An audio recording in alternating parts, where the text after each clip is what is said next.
Hi, it's Tom from Digital Foundry, and what you're seeing here is the PC version of Metal Gear Solid 5, The Phantom Pain. We're running everything at the game's very high preset, maxing out lighting, shadows and draw distance to get the best results from the game. And it has to be said, The Phantom Pain looks superb running at this setting at 1080p. But what does PC have over PlayStation 4 and Xbox One? Well, based on our comparisons, the console versions run at around PC's default settings. This basically gives a mixture of medium and high settings that match console visuals very closely.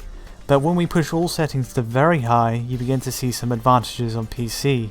First off, draw distances are dramatically improved, as you can see in this overview shot of the Kabul area.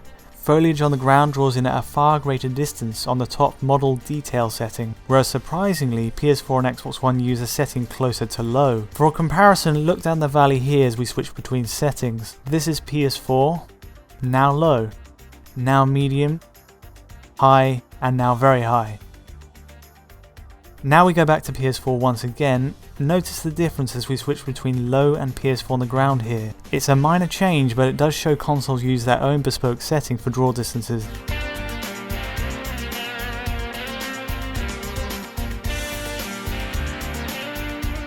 In the best case scenario, PC's very high setting really pushes the boat out in this sense, and the entire scene is filled with plants and rocks far away. Another key improvement on console is in texture filtering. On console we get something close to trilinear filtering, causing a blur to floor textures at tight angles. But as we move down the dirt track on PC, all these texture details are kept clear. It's one of the main criticisms we had with the PS4 and Xbox One versions, and thankfully it can be fixed at no real performance cost on PC. Shadow lines are also smoothed over at PC's very high setting, cutting out all the aliasing we saw on console. This goes for interior shadows from characters and also the environmental shadows around Mother Base, giving a cleaner effect with no obvious cascade.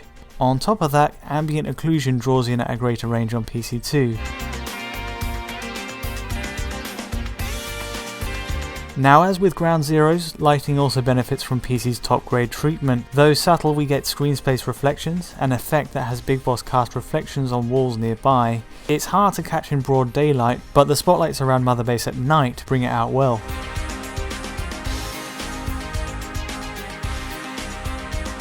Overall, these are all great plus points for PC that build on the console's solid core. But what kind of PC does it take to actually hit this high bar of quality? Well, fortunately, the Phantom Pain is really well optimized on PC, and even a processor from the i3 range carries the game without hitting any bottlenecks. This puts all the focus on the GPU side then, and it's clear the Fox engine is very scalable across a wide range of cards.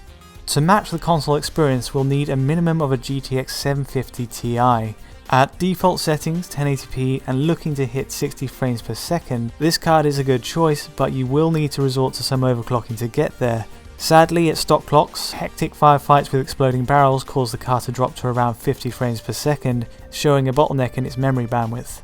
By increasing the 750 Ti's memory clock by 400 MHz though, we can hit an easy 60 frames per second with no drops. It's easily the most affordable path to a console level experience on PC, and as an extra we can even bump texture filtering up over console quality without incurring a performance hit.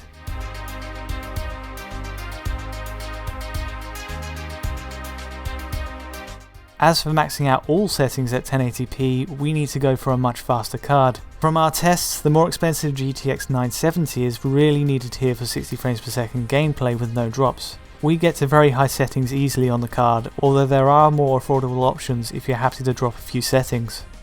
For example, Nvidia's GTX 960 run the game at almost maximum settings at 1080p, but you'll need to drop ambient occlusion and post-processing by a notch. This keeps the frame rate at a stable 60 and avoids the drops to 50 and below we see when completely maxed out.